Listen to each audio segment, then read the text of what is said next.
Tá, vamos chamar a Soane, por favor. Aí a gente também tem uma sonora aqui da deputada Carolina Detoni. Soane, como está você? Tudo bem? Oi, Léo, muito boa tarde para você, para quem nos acompanha. Então, hoje a gente teve aí mais repercussões, né, em relação a esse impasse entre Supremo e Congresso. Como a gente mostrou na reportagem, a Câmara e o Senado entraram então com esse pedido para suspender essa liminar, essa decisão aí que estava em caráter provisório do ministro Flávio Dino. E hoje o presidente do STF, Luiz Roberto Barroso, já deu uma resposta à Câmara e ao Senado. Ele disse que não cabe ao presidente uma decisão individualizada, monocrática, tratar sobre isso, sendo que foi aberto então esse prazo para julgamento pelo plenário virtual, ou seja, pelos outros ministros em conjunto, né, de forma colegiada. Foi aberto esse prazo, então, na meia-noite de hoje, termina então às 23 horas e 59 minutos desta sexta-feira, esse prazo do plenário virtual em que os ministros eles registram o voto ali por meio virtual sem precisar se reunir fisicamente no plenário do Supremo. Então, até agora, o STF, ele 5 ministros, além do ministro Flávio Dino, que é o relator, eles foram favoráveis a essas decisões de Flávio Dino, ou seja, eles mantiveram e formaram maioria para continuar com essas decisões. E o que é que fala, né, então, essa decisão de Flávio Dino?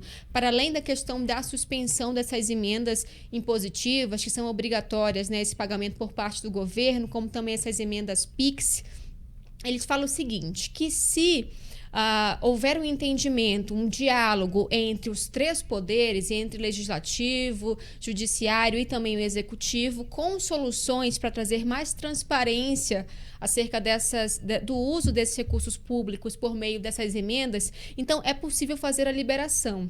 Então, na prática o que acontece? As emendas vão continuar suspensas até que, de fato, sejam apresentadas soluções com maior transparência em relação a essas emendas.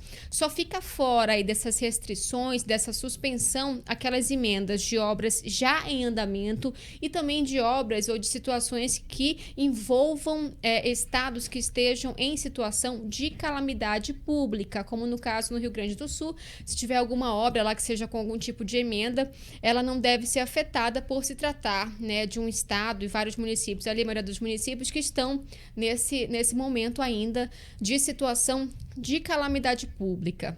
As emendas PIX tiveram aí, né, um destaque nos últimos dias, né, Léo? Só para a gente explicar bem o que é isso, elas têm um repasse mais rápido diretamente para os caixas de estados e municípios. Só que a grande questão é que não dá para acompanhar exatamente como está sendo feito o uso desse recurso, exatamente para qual obra ela está sendo empregada, esse recurso está sendo empregado e como está sendo a liberação desse recurso. Então, esse foi também um dos principais problemas que foram analisados aí, né, durante essa decisão do ministro Flávio Dino e também de outros ministros que já votaram então nesse plenário virtual nesta sexta-feira. Léo, tem mais coisas aí para a gente tratar, porque a gente teve uma outra reação, inclusive do Congresso.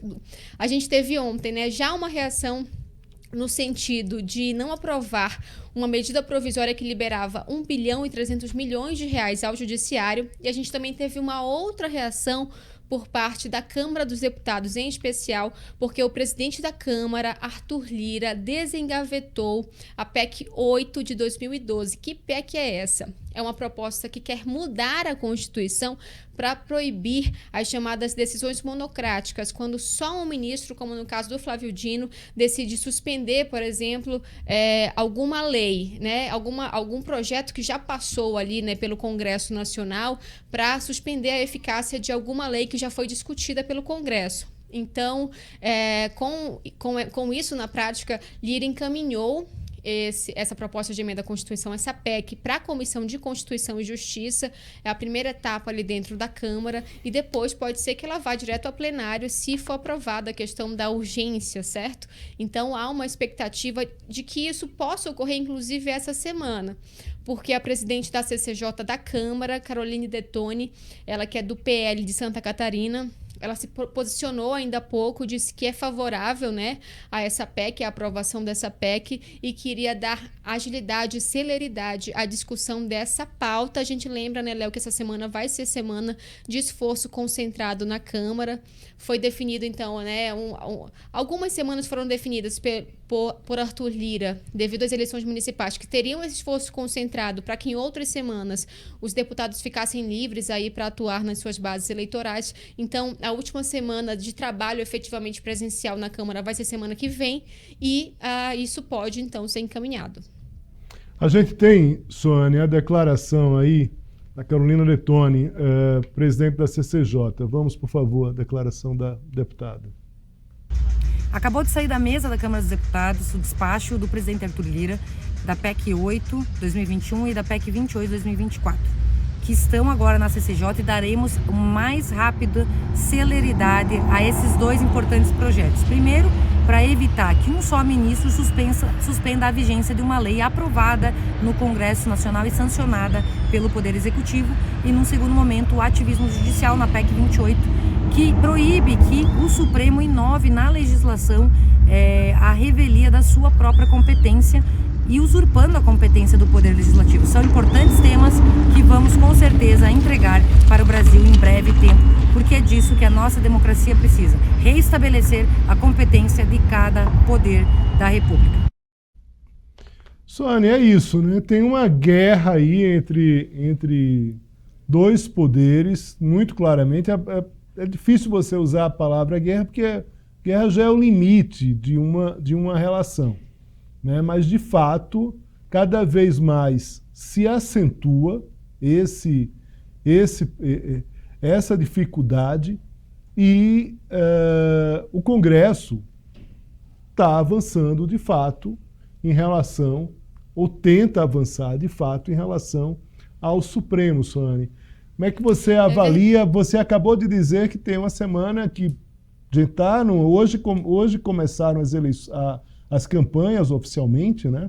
As eleições ali, as campanhas no rádio e na TV só daqui a 15 dias, mas hoje já tem campanha aberta. A gente sabe que o Congresso funciona de forma mais, vamos dizer assim, mais lenta nesse período, porque os olhos dos parlamentares estarão voltados para as eleições municipais, mas tem muito chão aí, tem muito fogo ainda, muito mato a ser tocado e fogo nessa tensão aí entre Congresso e Judiciário, hein, Sônia? Pois é, Léo, a gente está vendo que as cordas estão sendo esticadas, né, para vários lados. A gente teve também um posicionamento do presidente Lula hoje, né, em uma entrevista à Rádio Gaúcha, ele que está, né, em agenda no Rio Grande do Sul, ele também comentou sobre esse assunto. Ele defendeu, de certa forma, né, que essa conversa, esse diálogo sobre o uso dessas emendas e também o volume das emendas, ele seja discutido. A gente sabe que as emendas esse ano somam mais de 50 milhões de reais, né, que a gente vai ter também em emendas. 50 bilhões, na verdade, né? Não milhões, bilhões. E a gente tem, só em relação às emendas PIX, cerca de 8 bilhões também, né, que vão ser enviados aí diretamente para os caixas de estados e municípios. Então, o governo federal também defende uma conversa, né, em relação ao uso e ao montante dessas emendas. O fato é que já está aprovado, né, para execução esse ano, mas que talvez haja uma discussão também em relação aos próximos anos.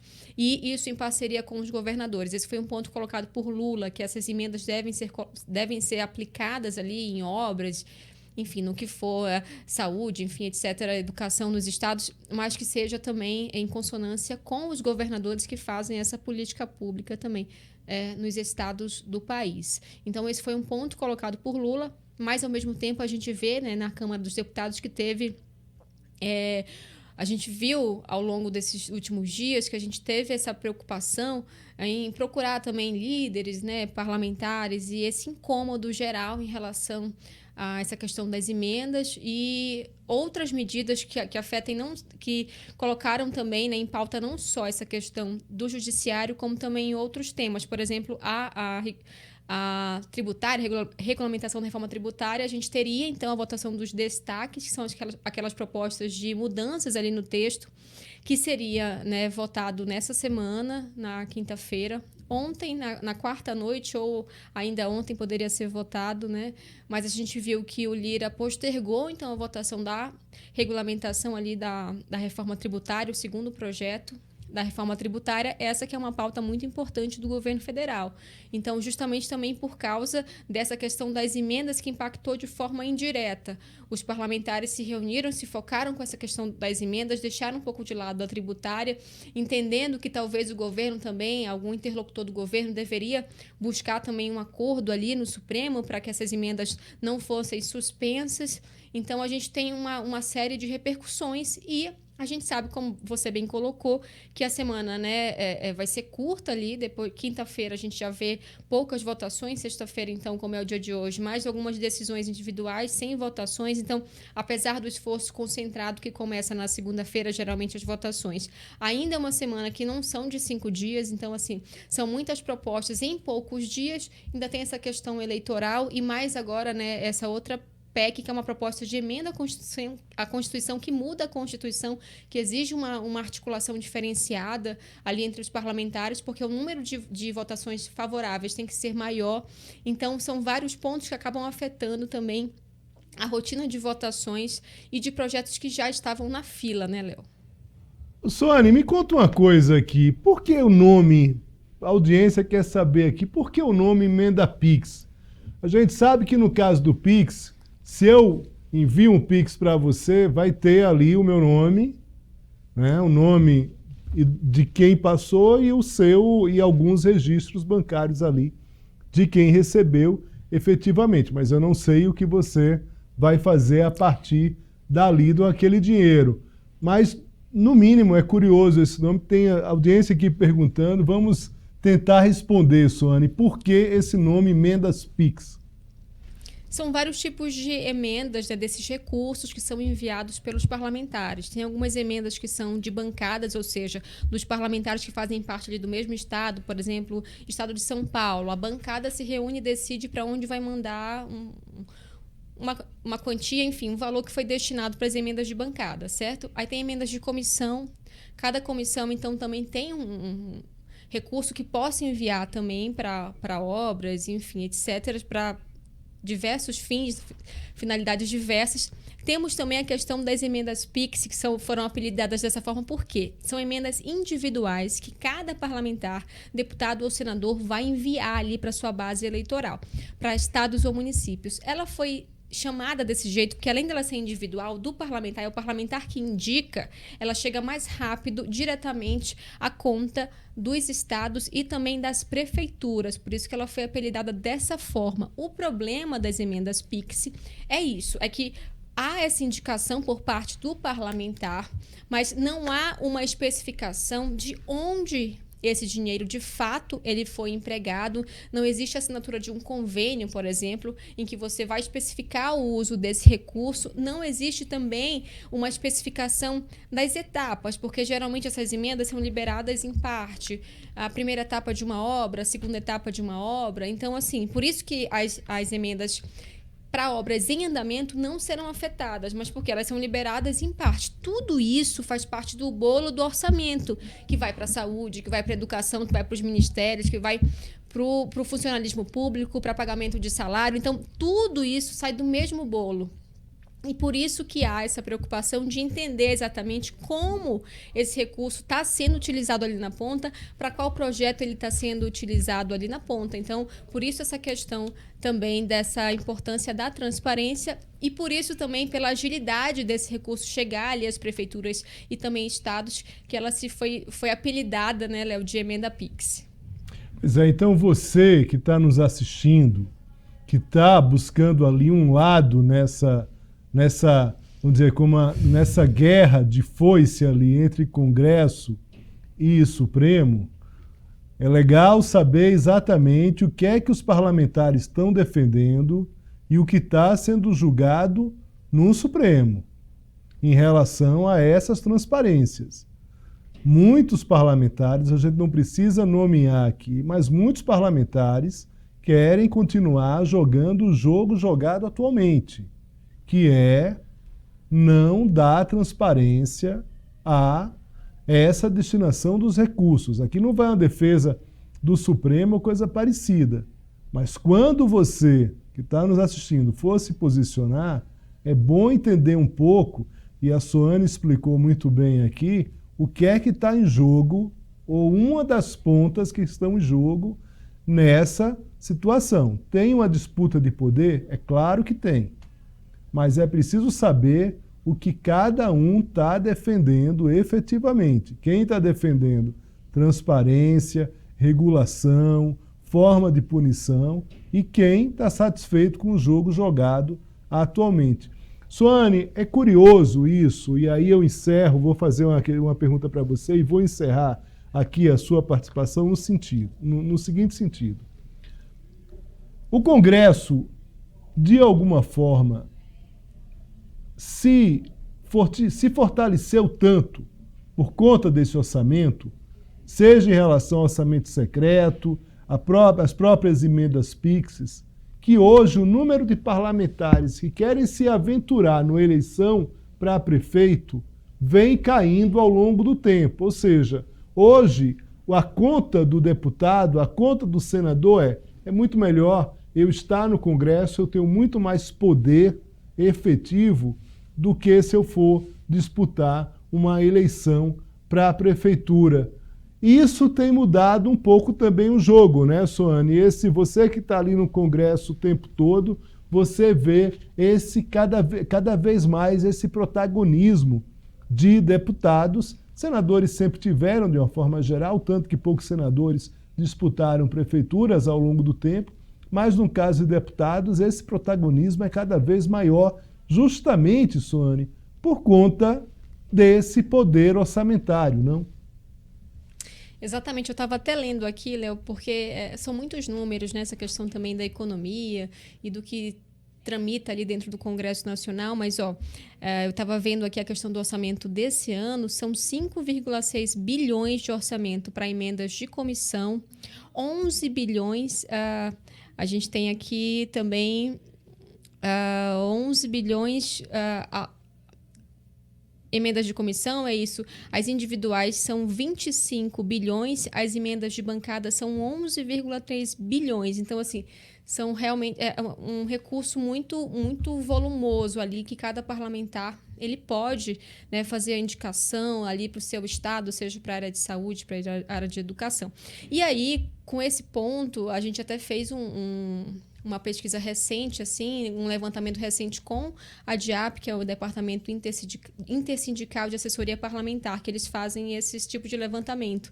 Então, houve, de fato, né, uma queda no número de parlamentares que, de fato, oficializaram essa candidatura para deixar ali o cargo de deputado e concorrer às prefeituras. E por quê? Porque há esse entendimento, de fato, inclusive por parte do DIAP, que esses parlamentares conseguem ter mais influência, ter mais poder político em cada base eleitoral, seja no município, seja no estado, com a indicação dessas emendas. E vamos dizer assim, um pedido que o governo tem feito é justamente que essas indicações sejam feitas, seja em parceria com ministérios, seja em parcerias com governadores, justamente para que o parlamentar ele entenda não só uma reivindicação que é feita a ele, mas assim, de repente, qual é a política pública que está em falta ali no estado, é preciso investir mais em saúde, em segurança pública, enfim, conseguir entender de fato como um todo como é que está a situação, a realidade de uma região, seja um estado ou um município, para que ele possa fazer a indicação desse recurso de forma mais efetiva. Mas, enfim, o DIAP tem uma avaliação, sim, de que, que houve essa redução, né, de parlamentares que se candidataram, que pretendem se candidatar, inclusive, às prefeituras, né, nessas eleições deste ano de outubro. E um dos motivos para isso, né, dessa redução, de fato, né, desses parlamentares ali nas prefeituras, se dá justamente devido a essa indicação de emendas parlamentares. Léo. Soane Guerreiro, muito obrigado aqui pela presença aqui com a gente no Poder Expresso. A gente já passa das 18 horas. Muito boa noite para você. Bom final de semana. Se não tiver de plantão, descanse. Forte abraço. Até, Léo. Boa noite também já, né? Para quem nos acompanha. Um ótimo fim de semana.